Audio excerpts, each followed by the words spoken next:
നല്ലൊരു സിനിമ കണ്ടു കഴിയുമ്പോഴത്തേക്കും സിനിമ കണ്ടു കഴിഞ്ഞ് ഒത്തിരി ദിവസങ്ങൾ കഴിഞ്ഞാലും അതിൻ്റെ ഇമ്പാക്റ്റ് നമ്മുടെ ഉള്ളിൽ തന്നെ കാണും. സോ അതുപോലെ തന്നെയാണ് ഒരു മോശം സിനിമ കാണുമ്പോഴത്തേക്കും. വളരെ മോശം സിനിമയാണെങ്കിൽ അതിൻ്റെ ഇമ്പാക്റ്റ് നമുക്ക് പിന്നെയും പിന്നെയും ആ ഒരു പൈസ പോയല്ലോ അല്ലെങ്കിൽ പൈസ വേസ്റ്റ് ആയല്ലോ, ആ സമയത്ത് വേറെ എന്തെങ്കിലും ചെയ്യാമായിരുന്നു എന്നൊക്കെയുള്ള തോട്ട്സ് നമ്മുടെ മനസ്സിലുണ്ടാവും. പക്ഷേ ഒരു നല്ല ക്രിറ്റിക്കലി അക്ലെയിംഡ് പെർഫോമൻസ് കണ്ടു കഴിയുമ്പോൾ ആ ഒരു ആക്ടറിനെ കുറിച്ച് കൂടുതൽ ഗൂഗിൾ ചെയ്യാനും അറിയാനുമുള്ള ഒരു ഒരു ക്യൂരിയോസിറ്റി കാണും. സോ അങ്ങനെ വളരെ ക്രിറ്റിക്കലി അക്ലെയിംഡ് ആയിട്ടുള്ള ഒരു ആക്ടർ അദ്ദേഹം മരിച്ചാലും പിന്നെയും അദ്ദേഹത്തിൻ്റെ പെർഫോമൻസുകൾ ആളുകളുടെ മനസ്സിൽ ഒരു ഇംപ്രഷൻ ഉണ്ടാക്കിയതുകൊണ്ട് തന്നെ പിന്നെയും അദ്ദേഹം ജീവിക്കും.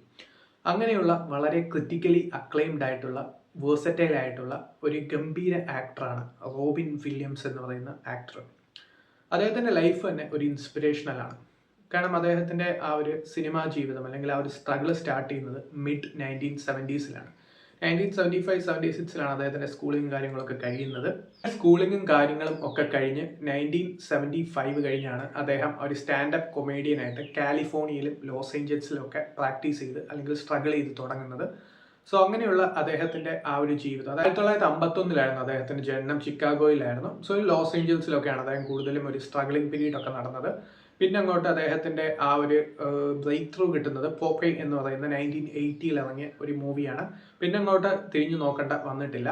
സോ അദ്ദേഹം ഒരു ബിഗ് നെയിമായി മാറിക്കഴിഞ്ഞു. ക്രിറ്റിക്കലി അക്ലൈംഡ് പെർഫോമൻസസ് ആയ വൈറ്റ് സൊസൈറ്റി എന്ന് പറയുന്ന മൂവിക്ക് academy award for best supporting actor എന്ന് ലഭിക്കുകയുണ്ടായി.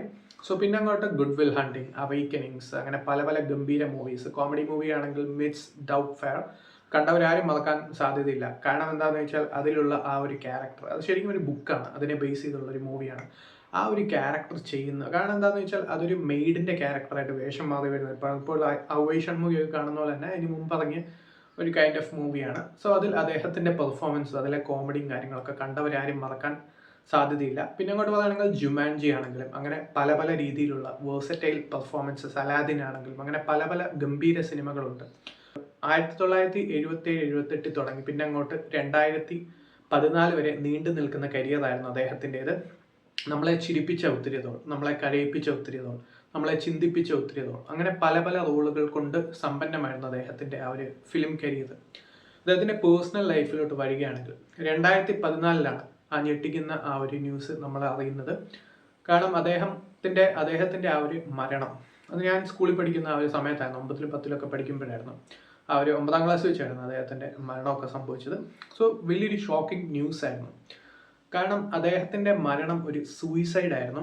അതിൻ്റെ കാരണം എന്താണെന്ന് ചോദിച്ചാൽ, സോ അദ്ദേഹത്തിന് ഒരു പെർക്കിൻസൺസ് ഡിസീസും അതുപോലെ തന്നെ ആ ഒരു സിൻഡ്രോം, ഈ Parkinson's disease syndrome, Lewy dementia. So ഈ ഒരു ലൂയി ഡിമെൻഷ്യ ആയിരുന്നു അദ്ദേഹത്തെ കൂടുതലായിട്ട് ബാധിച്ചത്. അതിൻ്റെ മെയിനായിട്ടുള്ള ലക്ഷണങ്ങളായിരുന്നു ആ ഒരു ആൻസൈറ്റിയും സിവിയർ ആയിട്ടുള്ള ഡിപ്രഷനും.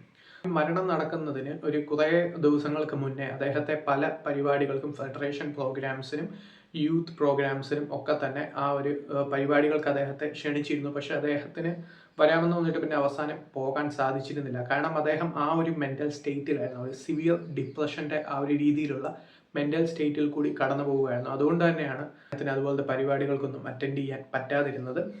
സോ അങ്ങനെ പല ഗംഭീര പെർഫോമൻസുകൾ ചെയ്ത് ഒരു വലിയ ഇംപ്രഷൻ ഉണ്ടാക്കിയ ഒരു ആർട്ടിസ്റ്റാണ് റോബിൻ വില്യംസ്.